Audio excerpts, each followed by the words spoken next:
begynne, eller? Hvis det lyd i mikrofonen. Da, hallo. Da må dere være med og synge på første sang som kommer på skjerm. 1, 2, 3, 4, 5, 6. Vi familien Løsensløkken, og vi skal være med litt i helga her og synge og spille. Det vi veldig glad for. Dette allsang, så hiv dere med.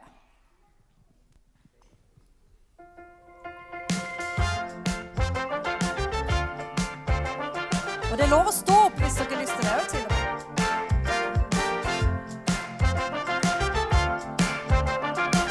Og da kommer refrenget. 1, 2, 3, 4, 5, 6. 1, 2, 3, 4, 5, 6. På 6 dager skapte Gud, på den 7. hvilte han ut. Første dag ble jorden til, Gud befalte bli som jeg vil. Andre dag så skapte han atmosfæren full av vann. 1, 2, 3, 4, 5, 6.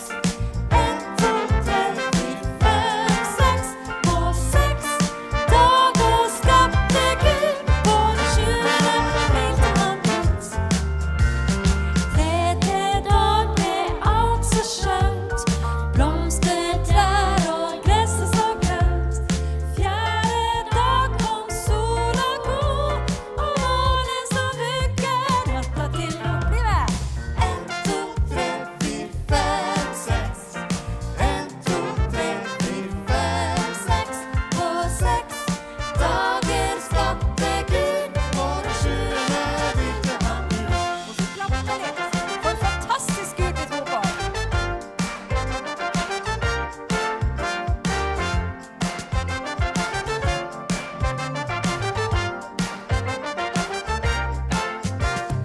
Femte dagen myldret av liv, fisker, fugler, sel og pingvin. Sjette dag giraff og ku, og så til slutt jente og gutt. 1, 2, 3, 4, 5, 6. 1, 2, 3, 4, 5, 6. På 6 dager skapte Gud, på den 7. hvilte han ut. En gang til. 1, 2, 3, 4, 5, 6. 1, 2, 3, 4, 5, 6. På 6 dager skapte Gud, på den 7. hvilte han ut. På 6 dager. På 6 dager skapte Gud, på den 7. hvilte, 7. hvilte han ut.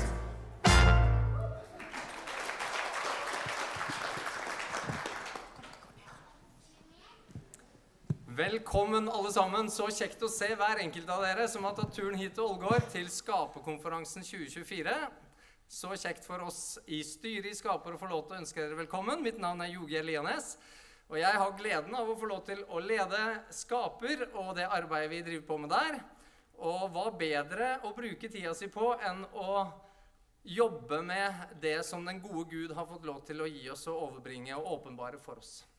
Og så håper vi at disse dagene vi skal få lov til å være sammen, at vi skal få lov til å se enda mer av det, at vi skal få lov til å få en grunnfestet tillit til Guds ord, at vi skal få kjenne på gleden som er i det gode skaperverket og i den frelsen som vi har i Kristus.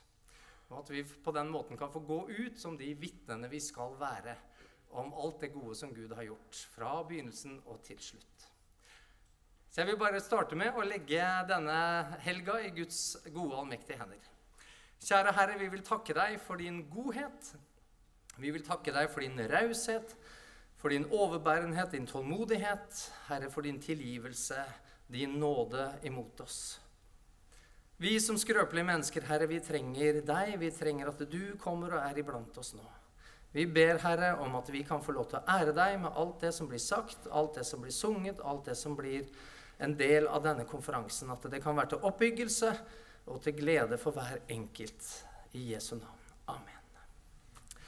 Da har jeg gleden av å få lov til å presentere Robert Carter, som skal få lov til å starte denne konferansen for oss. You can come up, Robert. Robert Carter, han genetiker. Ja, ta godt imot han.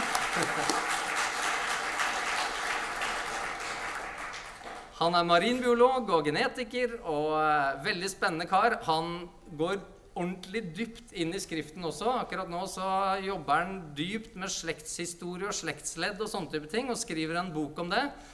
Og jeg har fått lov til å være så heldig å få bruke noen dager med han allerede, og fått plukket hjernen hans litt rundt det også. Veldig spennende. Men nå skal han få lov til å holde den første, our first talk. The word is yours. Thank you. Good evening, everybody. Good evening. I've been told I speak very quickly. I'm sorry, I'm going to try to slow down, but I do not promise. My name is Robert Carter. I am a Christian. That's the most important part of my life. The fact that I'm a scientist is far second place. We're going to talk about a very awkward topic for our first presentation this evening. It's a question of genetic engineering. And what do we do as Christians in response to something that we cannot stop? And how moral is it? And how good is it? A lot of what I'm about to present has been presented in our Creation magazine, or you might find articles on it on creation.com. That's our website. If you're interested, we also have a Friday afternoon mailing that we do on email where we package together interesting articles on different topics and send it out to the people on our list. And if you go to creation.com and sign up, you'll get information out of our UK office. We have offices in 7 different English-speaking countries. Sorry, not a Norwegian-speaking country, but all the English-speaking countries we can be in. And we're here to give information to people like you. We exist to answer Christians' questions. And some of the questions are difficult, like, what about genetic engineering? Now, strangely, a dear friend of mine, Dr. John Sanford, a faithful, humble Christian who happens to have a PhD in genetics, he is the man who invented what's called the gene gun. That was the first time we were able to make transgenic crops, like Roundup-resistant soybeans. Well, he's a biblical creationist, like me. But I've also made genetically modified organisms. That was the focus of my PhD work. So what are we supposed to do here when 2 of your heroes, you might think, I don't know why you would think that, but you might think that, are actually genetic engineers? And how do we go through this and not think we're transgressing one of God's laws? That's a great question. Now, I am a coral reef scientist. I started at the University of Miami scuba diving and looking at corals, and I scuba dove 500 or 600 times. It was a tough job, having to get back in that water again. But I'm looking at these beautiful animals, these gorgeous animals, these animals that God created with these brilliant colors. And under a ultraviolet light, they would glow green and red and blue and white. And they're so pretty. But what I did was I stole the gene for those proteins and engineered them into those fish. So I made the Frankenfish. And that opens up the can of worms. That makes us say, hey, Carter, what did you do? And is that moral? Hold that thought. We're going to answer that, but we have to go through a lot of things before we get there. So I'm just telling you, this is where I came from, and I was a Christian when I did this. Now, okay, how come I didn't have a problem with this? We were working on a cancer model. The goal was to get the gene next to a gene that when the fish got cancer, the tumor would be colored, and when we cured the fish, the color would go away. And honestly, sacrificing the lives of a few fish to help people is not a bad thing. But the question is, is it moral to take genes from one created kind and put it into another? We'll get there. It's something that shocked me when I found this out a couple of years ago. This is the rate of GMO crops in the United States: corn, cotton, and soybeans from the year 2000 until the year 2020. Over 90% of each of those 3 main crops is genetically modified. Why do farmers keep buying those seeds? Does Monsanto have them trapped And they have to buy the seeds no matter what. No, they can buy non-organic, non-GMO seeds if they want to. It's just they can't compete with the other farmers. Because when you're using a GMO seed, you have a higher yield, a more consistent product, and it's able to weather different variations in the weather. And so you get more for your money. And even though you can't plant the seeds you collect the next year, you have to buy brand new seeds, farmers keep doing it because the yield per acre is going up and up and up and up and up because of genetic modifications. So economically, it's good. It uses less water, less pesticides, and less fertilizer. That's good. And yet, they're genetically modified. How many of you have heard that animals raised on GMO crops are unhealthy? Okay? That's not true. They're all raised on GMO crops today. There are no cows in America that are raised on non-GMO corn. Unless, a few farmers, maybe the Amish community or an organic farm. But those are not common. You eat, no, maybe not here. So the EU rules and the US rules are very different. But millions of people, at least in the United States, are eating genetically modified things every day. And it's not causing us to be unhealthy. We're unhealthy because of corn syrup in our drinks, which I don't drink, by the way, because it's poison. But consider also this. There is a mosquito that comes from Africa. There are millions of these in Florida and in Texas and California, and they are voracious, and they don't just feed at night. They bite people specifically all day long. And they carry the Zika virus. They carry yellow fever and chikungunya and yellow fever and dengue fever. These are horrible things, and they make people sick. We don't want them. They're not native. They don't belong there. But how would you get rid of them? You can't, except there's a company called Oxitec that has gotten permission from the U.S. government to release 2.4 billion GMO mosquitoes. That when they go out into the population, when the females mate with them, they only produce males. And so no eggs are laid. And the mosquito populations plummet. And this is a map of where they could potentially live in the United States. That's millions upon millions of people that might be exposed to tropical diseases that never were in the United States. So let me ask you a question, Christian. Should we aggressively pursue the eradication of that invasive species mosquito? You don't have to answer the question, but I'm asking you the question. Should we pursue the eradication of that mosquito that doesn't really belong there and that potentially harms people?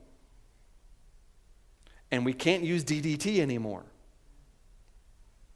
We need something else, something that's not going to pollute the environment and is not going to give us cancer. And so the approach is using a GMO mosquito. Now, I am skeptical about releasing GMO organisms into the environment because there's a lot of different mosquito species. And a lot of species, because as a creationist, I believe that God created different created kinds, and a lot of the species within the kinds can hybridize. So I can't promise you that this species cannot mate with any of the Native American mosquito species. But on the other hand, we want to kill it. There's a passage in the Bible. It's on the first page of the Bible. We call it the dominion mandate. This is God talking to Adam and Eve. And God blesses them. And God says to them, "Be fruitful and multiply and fill the earth and subdue it. And have dominion over the fish of the sea and over the birds of the heavens and over every living thing that moves on the earth." Well, I believe that as Adam and Eve's descendants, we've inherited that responsibility. That doesn't mean dominate. It means subdue. It means have dominion. It means protect what God has given us. This is why we don't want farmers' fields to just wash into streams and wash down into the river. We want to preserve the topsoil. This is why we don't want to spray chemicals everywhere, because it has downstream effects. It affects other things. We want to carefully culture our environment, even though we might have to, cut down some forest to make some fields for a farmer, like your people have been doing for 3,000 years. If they hadn't done that, you wouldn't exist. There'd be no food. And yet we don't want to cut down all the forests. That would be ridiculous. There wouldn't be any moose. There wouldn't be any birds. We want to balance. Well, I submit to you the question of genetic engineering is a question of balance. And we have to decide, where are we going to draw the line? That's the question. The problem is, there's a large group of scientists that don't care what you think. And they're going to do things that are frankly immoral, and they don't think it's immoral. And when we're talking about modifying humans or human stem cell lines, the knowledge to be able to do that comes from tissues and cells, I don't want to say it out loud because there are children in the room, that come from small people that are no longer alive. And that's a moral question, and that's a line we can draw, and as Christians we need to be arguing against that, but people don't even realize, if you go to the grocery store, even if GMO products aren't allowed in your country, all the things that when you read the label on your shampoo or on a food, you can take that, type it into Google, and hit HEK293 and hit enter. HEK293 is a stem cell line taken from in 1972 at the University of Leiden in the Netherlands. It has become one of the staples of genetic engineering. It's a human stem cell line that has been manipulated many, many times, and it is the thing that chemists and biologists and companies will use to test for safety. And it's used to produce things too. And some of those things that's produced become part of the pipeline that becomes the products that we put on our skin or we eat. So Christian, it's too late. The genie's already out of the bottle. And we need to understand this so that we can understand this so that we can have an answer to the question in the society. Okay. How do you do genetic engineering? How do you change the DNA of a species? Well, let me give you an example. An example I'm very familiar with because this is what I did. I started with corals.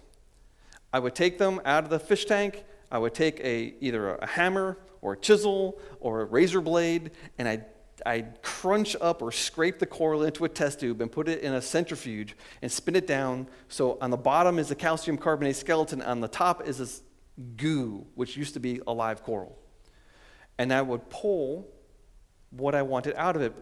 And I'm going to put it into bacteria, the genes. I'm going to take coral genes and put them into bacteria. But the problem is that corals and you and higher organisms, we don't have a gene that has a set start and stop point. Instead of just starting and running to the end like all bacterial genes, we have things that are in the middle of our genes. They're called introns, intervening spaces. These have to be cut out, and the blue parts will be thrown away, and the red parts are joined together. And that's what's called messenger RNA, which is made into proteins. Bacteria can't do that. They can't chop those things out. So what we did was, we didn't extract DNA from the corals. We extracted RNA from the corals, the messenger RNA. And we didn't know which of those messenger RNAs was the protein that we were looking for. So what you do is you take your RNA, you convert it into DNA, you mix it in with your bacteria, you put it in a machine that goes zap and runs 10,000 volts through them. And the bacteria gets electrocuted, it sucks in DNA. And now we just put coral RNA that we turned into DNA into the bacteria, and you put it on a plate, let it sit overnight in the incubator, and the next day you have a bunch of white colonies and maybe 1, 2, or 3 red or green colonies. And that's what we did. And we used something very important, a important tool for genetic engineering, called restriction enzymes. Bacteria have all sorts of ways of chopping up DNA. They eat DNA. They get infected by viruses, and they want to chop up the virus DNA. And they use something called a restriction enzyme. It's a protein that cuts DNA in a specific place. And look at this one. This is EcoR1. This is a restriction enzyme found in E. coli. This is the first one, restriction enzyme number 1. And it cuts at the sequence GAATTC. But you know that DNA is double-stranded, right? You knew that? And the two strands stick together, and every time there's an A on one side, there's a T on the other. And every time there's a C on one side, there's a G on the other. Well, read it backwards on the bottom. GAATTC. GAAT. Oh, it's a palindrome. Every single palindrome that you can think of that's 5, 6, most of them 7 letters long has a restriction enzyme that will cut there. And you can literally order from the company. That's the website. I need GAATTC. Oh, it's R1. Okay, boom, and you order it. And you can give yourself a toolbox. In fact, we would have 20 or 30 or 40 restriction enzymes that allowed us to cut DNA wherever we wanted. And we would use this. This is a plasmid. It's a circular piece of bacterial DNA. A lot of antibiotic-resistant bacteria have plasmids, and in that plasmid is the gene for the antibiotic resistance.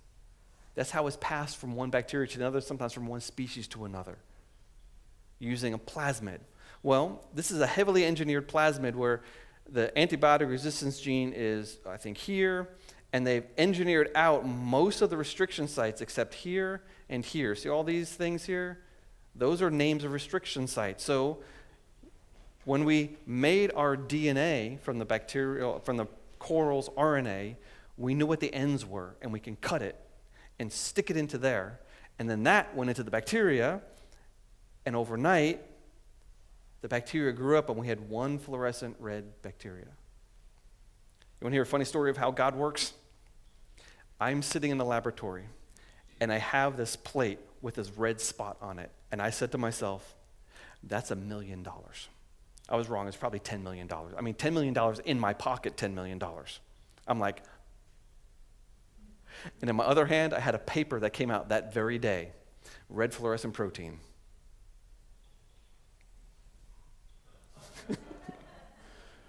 Someone had been working in Moscow for years trying to get that red fluorescent protein, and they did it the old-fashioned way, and it was hard, and it was multiple people working on it. Me and my lab partner, we did this in 48 hours. Not 2 years, 2 days. Because we went RNA and not DNA, and boom, it worked great. In fact, after that, we got all sorts of other colors, and then we took our genes in the bacteria, and we pulled them out and ran them through what's called a polymerase chain reaction. It's a reaction that makes copies of DNA, but we did it at the wrong temperature, and we let it run too long. And it made a lot of mistakes, and we ended up making a lot of different colors through random mutation. Now, the evolutionist says, oh, mutation is the engine of evolution. No, we were breaking these things, but we were making other colors. And we ended up with a rainbow of colors. And it's an amazing thing to do, to work in this laboratory at this time, because before this, we didn't even know what these things were. And all of a sudden, all these papers are coming out, red fluorescent protein, yeah, okay. But all these other papers are coming out, and I'm in an exciting field, and this has become one of the very, very important tools in molecular biology, because this is a gene you can see.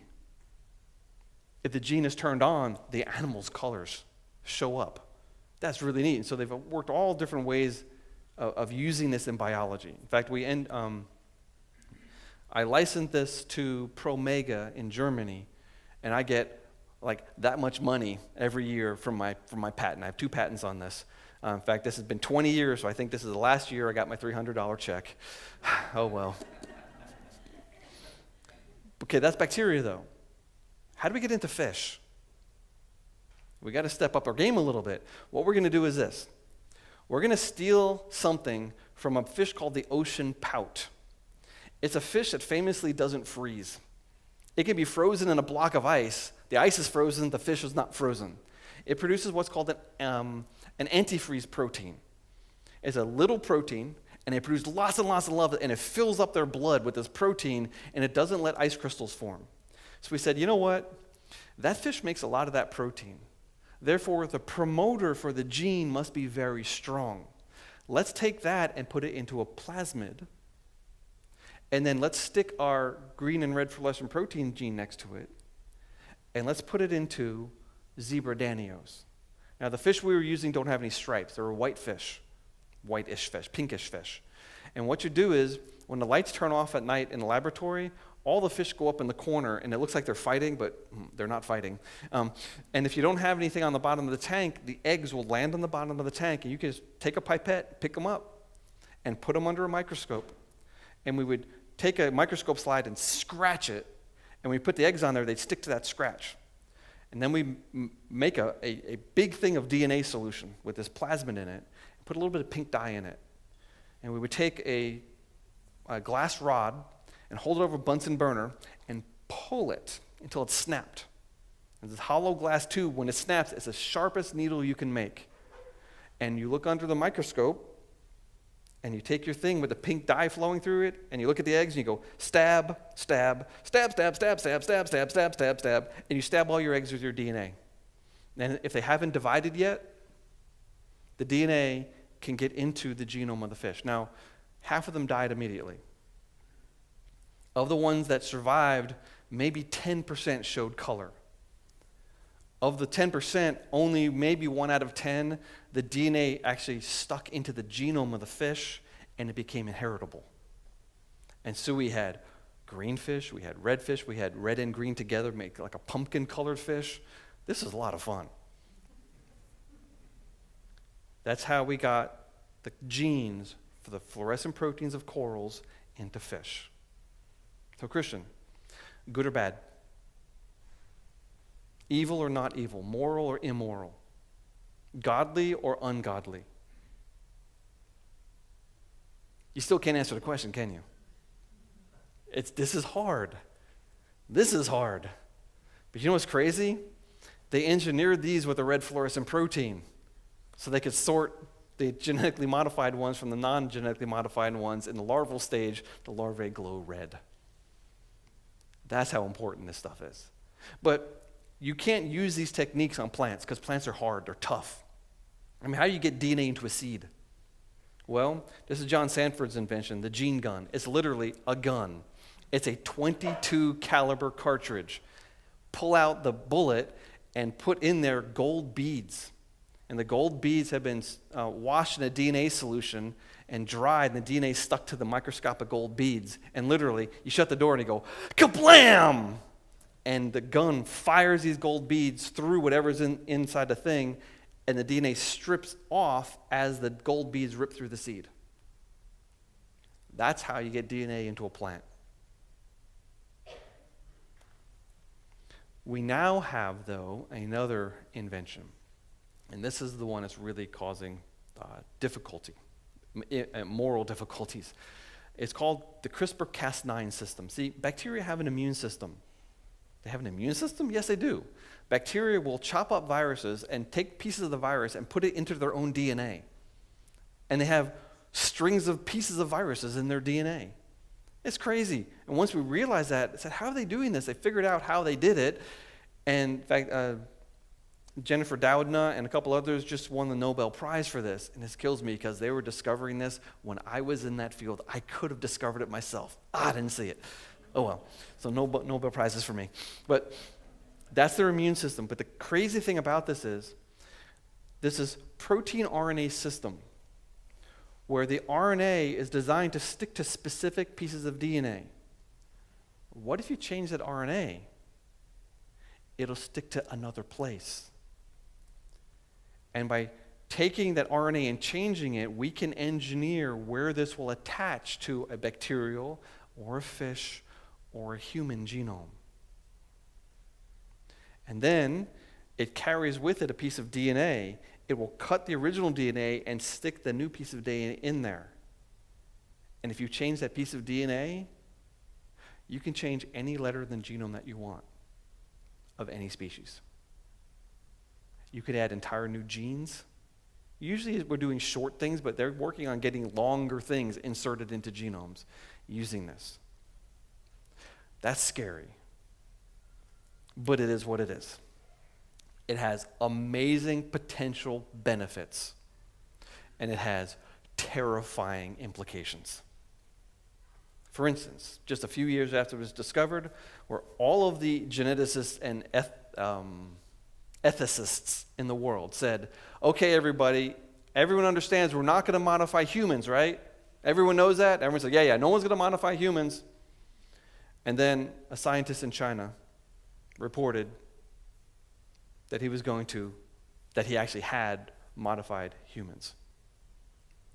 And this system is not perfect. Yeah, it'll attach to that part of DNA, but if it finds another piece of DNA that's similar, it'll stick there too. And it's called off-target effects. And he claimed that he had two couples. The male had HIV and the female did not. And he knew that there was a specific thing. In fact, it's fairly common in Europe, probably because it also protects against the Black Plague, the Black Death. And that gene, that mutation, he engineered them into these baby Chinese girls so that they wouldn't get HIV. But looking at it, we already know that there was off-target effects of one of the child, and the other child, only one copy of her genome got modified and the other didn't. The reason that this is not right is because the baby has no ability to object. You do. When you go to the doctor's office, the doctor says, oh, we can give you a shot for that. You can say, oh, doctor, is that moral or immoral? Should I do that or should I not? What's my risk factors? A baby can't do that. We should not be modifying children. It's not fair, especially when that child might want to grow up to have children of its own. If you're an adult and you're my age and you're not planning on having any more kids, you know what? I don't care what you do to your body, in one sense. But if you're planning on having children and if a genetic modification might affect your reproductive cells, you need to think twice about that. So there's levels of morality that we can appeal to here. You remember Dolly the sheep? The world's first? Remember how it died real soon? Everyone said, oh, genetic engineering is bad. You know, cloning, it only produces defective animals. And no, not anymore. That was the Stone Ages. There's a scientist in Japan, 5 years ago, he had claimed that he had cloned a rat 17 times in a row. So he cloned the rat, cloned the baby, cloned the baby's baby, cloned the baby's baby 17 times, and the rat 17 generations later looked just like the parent. It was genetically identical and healthy. We can routinely clone cows, horses. There's a company in Korea, they claim that if you take a sample of your pet, like your dog, even after it dies, and send it to them, they'll clone your dog.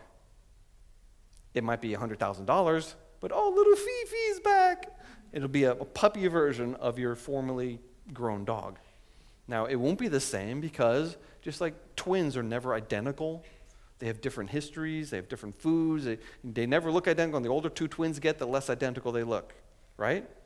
Well, a clone is not an exact copy, but genetically it's usually extremely similar. We also have the possibility of resurrecting extinct species. Oh, yes, we do. No, not Jurassic Park. That's ridiculous. But those are photographs of cells from dinosaurs that when stained with stains that stain DNA, they light up what looks like a nucleus. There's DNA in some dinosaurs.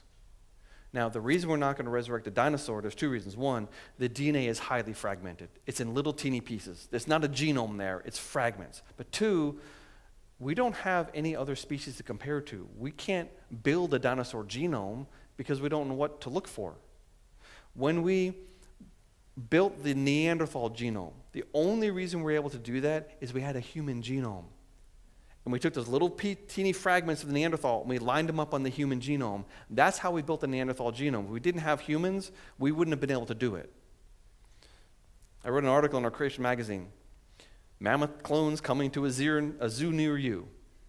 There was a Japanese team that are working on cloning a woolly mammoth because we have their genome. We have the whole genome. They used the elephant genome, took the woolly mammoth pieces, that's the mammoth genome, except they're not going to clone the mammoth. What they've decided to do is they're going to take an elephant genome and genetically modify it to give it long tusks and long hair. Because they can look at the mammoth genome and say, okay, there's the big tusk gene, and there's the hair gene. That's maybe the gene that makes the head look a little funny. And they're going to do that, and then they're going to artificially inseminate a female elephant, which is hard because elephants aren't lab rats. They have long gestational periods. Their ovulation is not like, every 10 days. It's going to be really hard, but they're planning on doing it, and they're progressing. Now, will they do it? I don't know, but I might be the first person online at the zoo if they do, because that's a really cool idea. Or how about this? Have you ever eaten a ground cherry? Have you ever seen them in the grocery store? Only if they're grown locally. They don't ship well. And a scientist decided that, he said, you know what? We have all these examples of farmers who have modified their crops over centuries. You look at corn is not the same thing as teosinte, the little grass that grows in Central America, which is the ancestor of corn. The genome duplicated. It modified itself somehow. And because of duplicated genome, there's 2 sets of starch-producing genes. And the plant produced lots of starch, which is what we like to eat. Same is true in wheat, same is true in rice. So they looked at all these domesticated crops, and they said, okay, that's what allows it to all ripen at the same time. And that gene right there, that makes it produce a lot of fruit. And that gene right there makes it not bruisable. And they said, well, we can wait for 300 years and let farmers trying to get all those things, or I can modify it today and have this ready for next year. And that's what they decided to do. Making mutational changes that are expected to occur anyway. And we know those mutations have happened in other crops many times. So Christian, moral, immoral.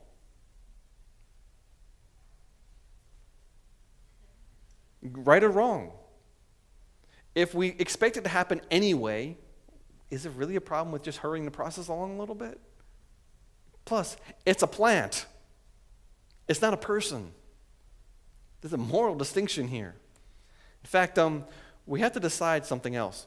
According to the Bible, some things are alive and some things are not alive.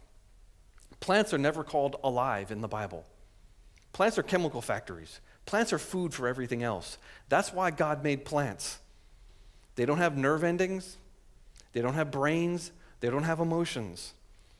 The Bible uses a phrase in Hebrew, nefesh chaya, breathing things, soulish things, things with the breath of life in them.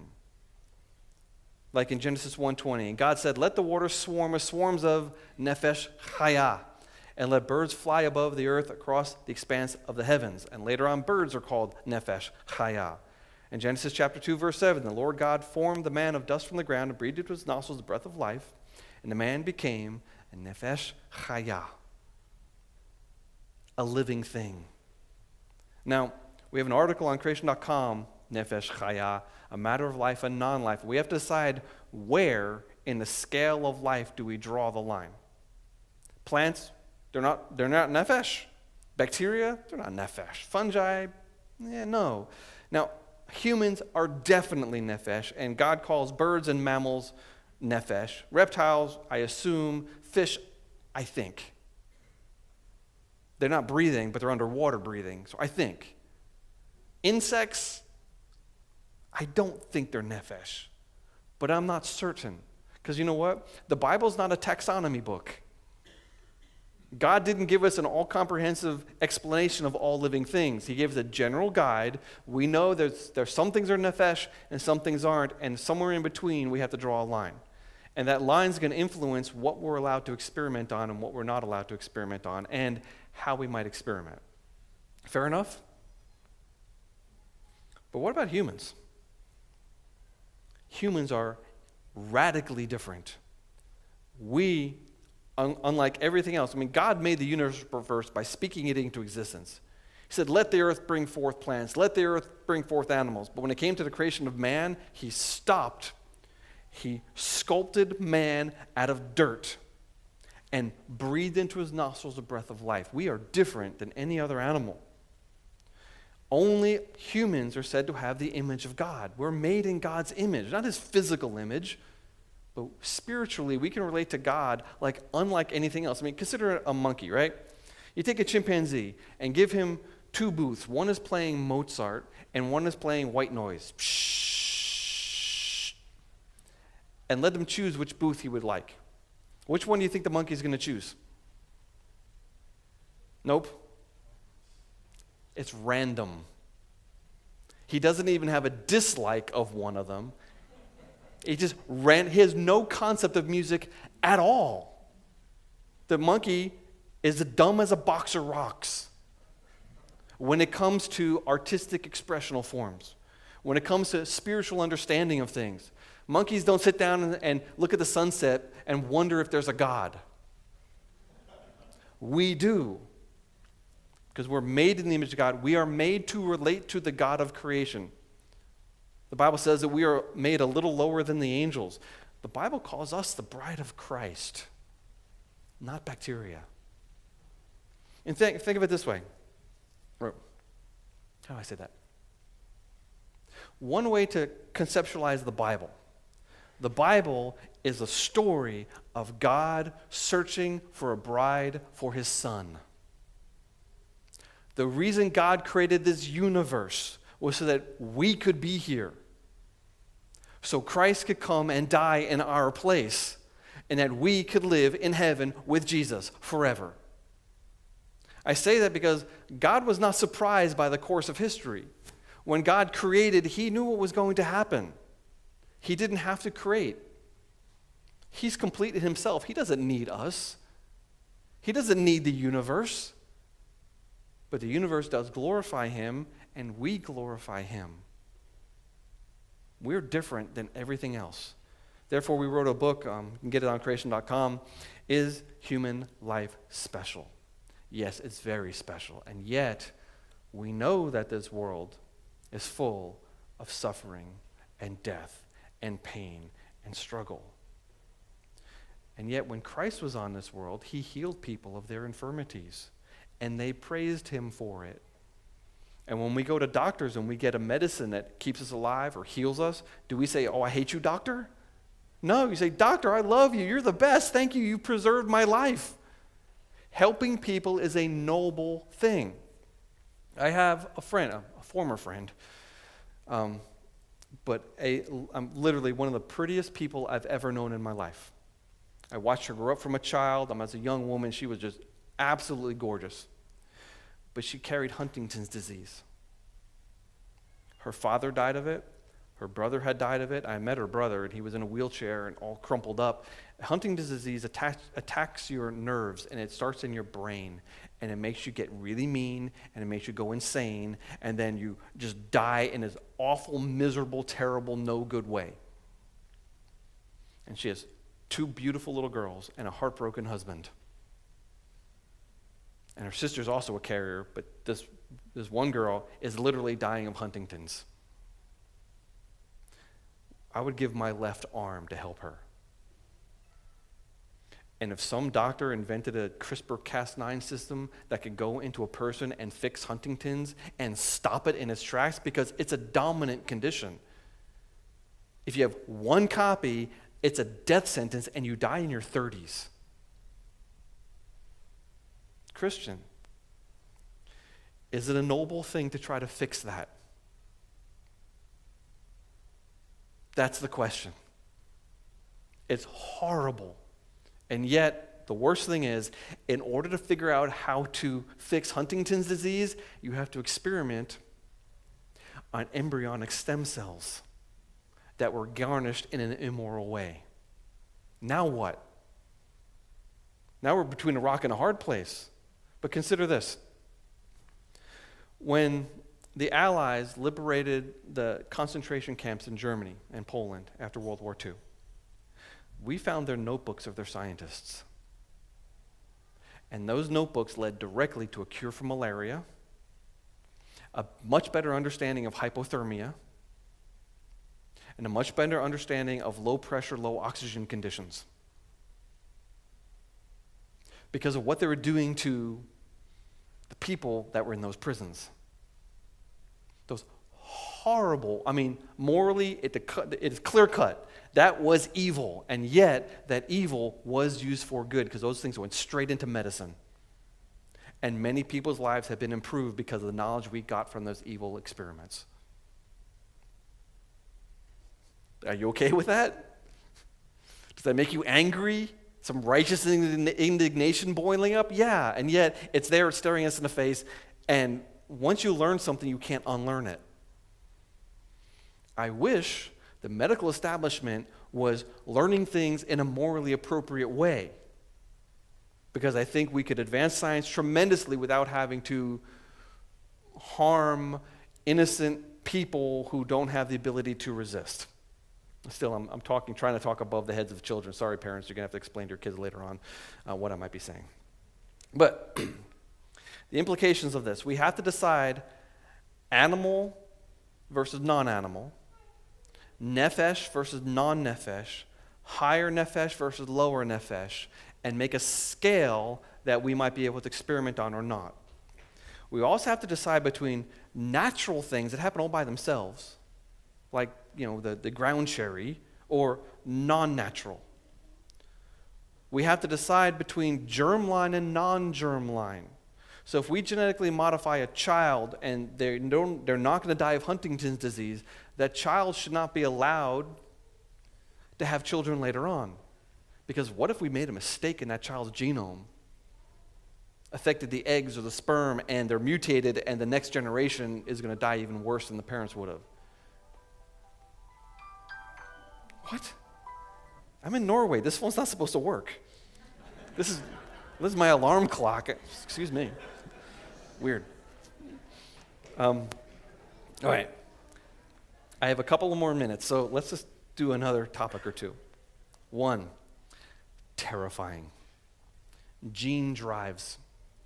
What if you engineer the CRISPR system into the genome? Put the ability to cut and splice DNA into the genome of an organism. That organism, even if you put on one copy of a chromosome, it's going to copy and splice onto the other chromosome. And every child it has, it'll inherit one copy, it'll cut and splice onto the other copy. It is an infinite progression here. Every single descendant of any organism that has a gene drive will have two copies, and it'll propagate through the entire population. They've talked about doing this on Martha's Vineyard in New York because Lyme disease is a horrible disease. I had Lyme disease when I was a kid. I can't believe I'm alive right now. I had it 18, 19, 20 years old, and in my mid-20s, I was losing everything. I could not, trying to play dominoes, stack up dominoes with my kids, you knock the dominoes over. I couldn't stack the domino. I kept knocking them over because I was losing control of my nervous system. Man, I wish I hadn't gotten that. But they're talking about taking mice and putting in gene drive, basically with an insecticide in it, so anytime a tick bites the mice, it dies, and putting it on this island. Oh, great, yeah, on the island. It's isolated, right? No way. You can't guarantee a mouse will never get to the mainland, and if a mouse ever got to the mainland, every single mouse in North and South America that can interbreed with that species of mouse will have that gene drive, and the insect population in both continents will plummet, and it'll cause ecological catastrophe. They're talking about doing this with rats in New Zealand to get rid of the rats. Yeah, it's a cool idea, but how'd the rats get there in the first place? On ships, and ships come to New Zealand. So rational people are debating this, and I hope they actually never do it because it's not a good idea. All right, but you might say, I have an objection. God made the beasts of the earth according to their kinds, livestock according to their kinds, everything that creeps on the earth according to its kind. Therefore, you can't cross the boundary between kinds. Sounds legit, right? Yeah, you get viruses or specific classes of viruses where the virus, their genome goes into your genome. HIV is a classic one, but there's other ones that don't cause disease. You're carrying, some of you, not all of you, are carrying foreign DNA. And we know that bacterial species will suck DNA from other species. They do it by themselves. Oh, so we know what happens in nature. That might not be the best objection. Another objection. Wait, you shall keep my statutes. You should not let your cattle breed with a different kind. You should not sow your field with two kinds of seed. You should not wear a garment made of cloth of two kinds of material. Therefore, you can't mix DNA. Plus, Paul said about people who tried to follow the law, you have to follow the whole law, and you can't do it anyway. I'm not Jewish. I'm not under the law. And this is something applying to Jewish people in the Old Covenant to set them apart from other people. It's not like don't mix DNA, but people say that. I've written an article, Gene Editing Babies, a Dangerous, Pointless Experiment. It's on creation.com. Don't change the human genome. And this is a question I'm supposed to save it for the end, but I've mentioned it several times already. I'm just going to leave it up there. We know where the cells are coming from. I know that in the United States, George W. Bush passed a rule. It wasn't a law, didn't go through Congress. He made a rule that said, no new stem cell lines. And I was mad. I said, why any stem cell lines?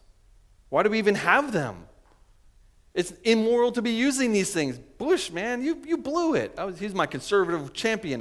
He blew it. Something really bad happened after this. The scientific establishment pitched a fit because they didn't have enough stem cell lines. Specifically, they didn't have any African American ones. And African Americans and Europeans have different genetics. You're working on medicine, you need different genetics sometimes. And so, under Barack Obama, he got rid of that law. But he said this: any new lines have to be approved by the government. They have to be obtained in moral ways. And instead of 4 lines under Bush, there are now like 700 lines today. But because of the restrictions, Harvard raised over $1 billion to make a private stem cell clinic, a stem cell institution. And the California Institute of Technology did it, and I think Purdue did it. All these different institutions raised millions and billions of dollars to do things privately, which means the government rule just says, if you want government money, you have to use these stem cell lines. But they said, okay, what if we don't get government money? We can do whatever we want. That, my friends, has opened up the Wild West of backroom genetic engineering, because no one can see what private companies are doing. And even if there's laws, I don't know this for a fact, but I can guarantee humans have already been cloned. But the results were washed down the sink. Because we have the technology. If I was not a Christian, I'd be like, cool, let's try it. Using the same technologies we do to clone rats and racehorses. Same exact thing. And then the last subject is the one that makes everybody even more angry. It's RNA vaccines. This whole entire COVID-19 fiasco was such a disappointment because RNA vaccines have been worked on for 20 and 30 years, and they had tremendous promise. In fact, they're still working on them. I mean, anti-cancer vaccines are on the horizon. Even, oh, you have cancer? Let's take your cancer. Oh, here's an RNA vaccine for you and your cancer. Stick it in your arm, and your cancer goes away. The promise of RNA vaccines was phenomenal. And yet, because of politics and because of culture, pretty much everyone hates them.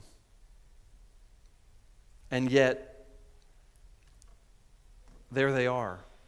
They've been tainted because, well, a bunch of people I don't like ran an anti-COVID campaign, and they did it in a way that I don't think they should have done it. And now there's a lot of bad blood, and people are really suspicious of RNA vaccines.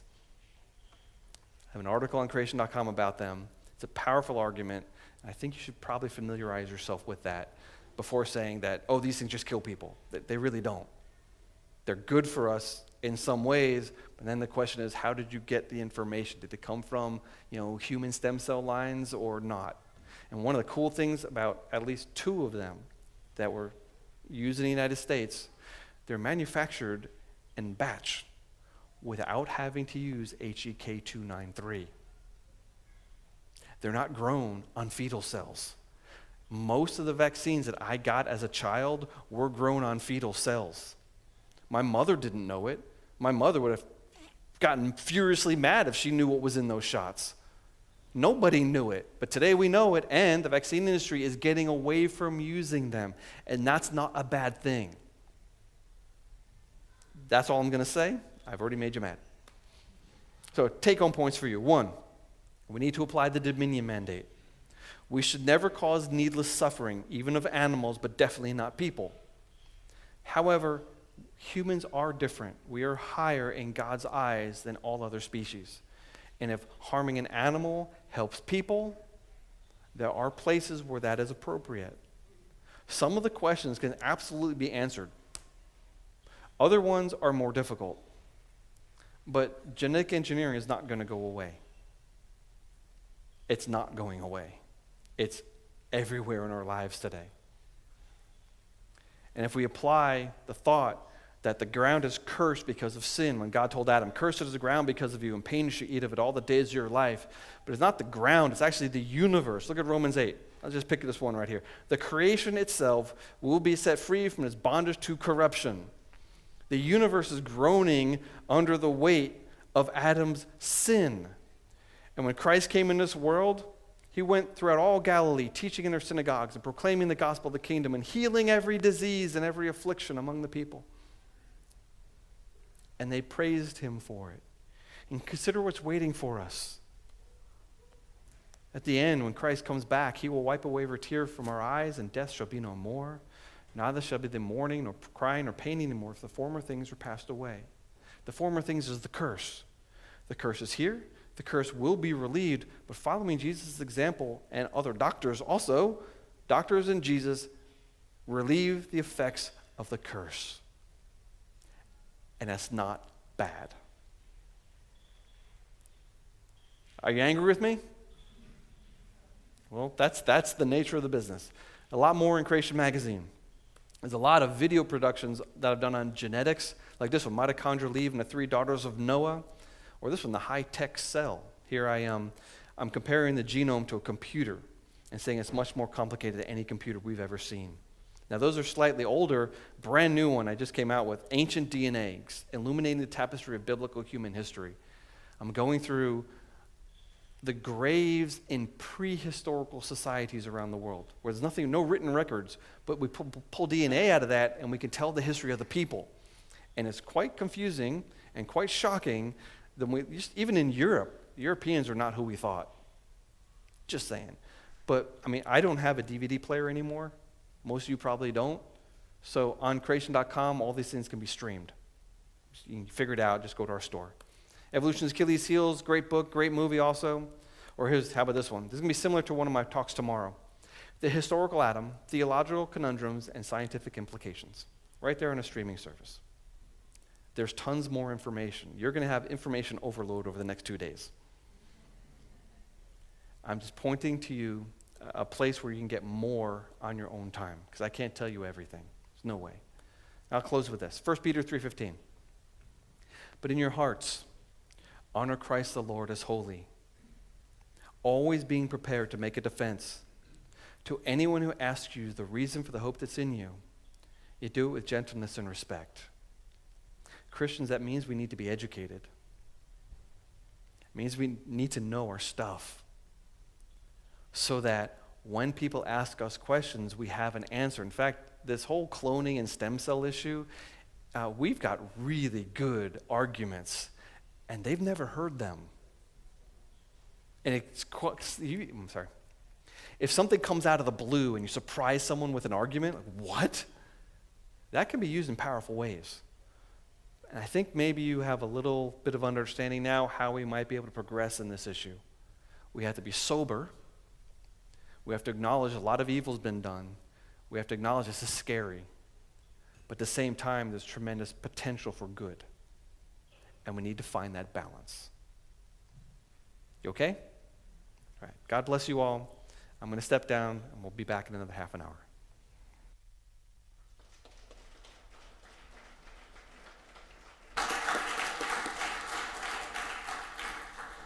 Ja, dere skjønner at her ble vi utfordret med en gang.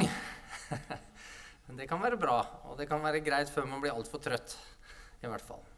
Jeg hadde bare lyst til å takke alle de som står på for å få dette arrangementet i havn. Jeg pleide å være veldig sånn hands-on, men dette året her så kunne jeg komme og bare slappe helt av, og det på grunn av at vi har veldig mye flotte folk som med og hjelper oss.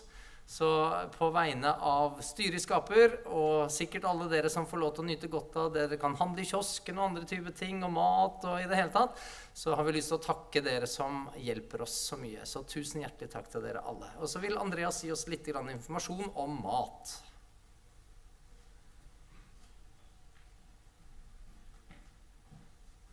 Vi kan godt gi en klapp til de som holder på også.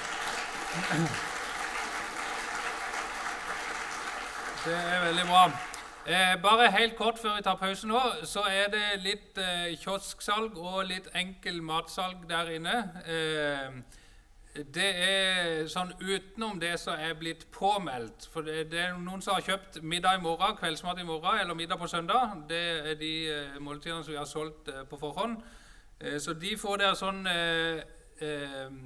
kuponger på der ute når dere registrerer dere. Det nok mange som ikke har fått det nå, og hvis ikke dere rekker å få det i kveld, så går det godt an å ta det i morgen formiddag og ordne kuponger til måltidene. Men både for de som har kjøpt måltidet i morgen, de som ikke har gjort det, eller hvem som helst, så går det an å få kjøpt enkle ting i kiosken der. Det går an å få kjøpt bøker der ute. Begge deler på selvbetjening og vips til 139 505. Da velger du bare riktig flyer i menyen der. Så det heter kiosk og kafé der ute, og så heter det boksalg eller noe sånt der. Så det registrering. Der sitter Ivar Olav, hvis noen vil innom der. Og ellers så det møte igjen 7:30. Da blir alt på norsk. Så det blir veldig bra. Og da det Ove Heratsteit som med og skal tale til oss. Så det blir veldig bra klokka 7:30, og så det seminar igjen klokka 9. Ikke klokka 8, sånn som det står i programmet, men klokka 9. Da det pause frem til 7:30. Så trekk gjerne ut og få litt frisk luft også.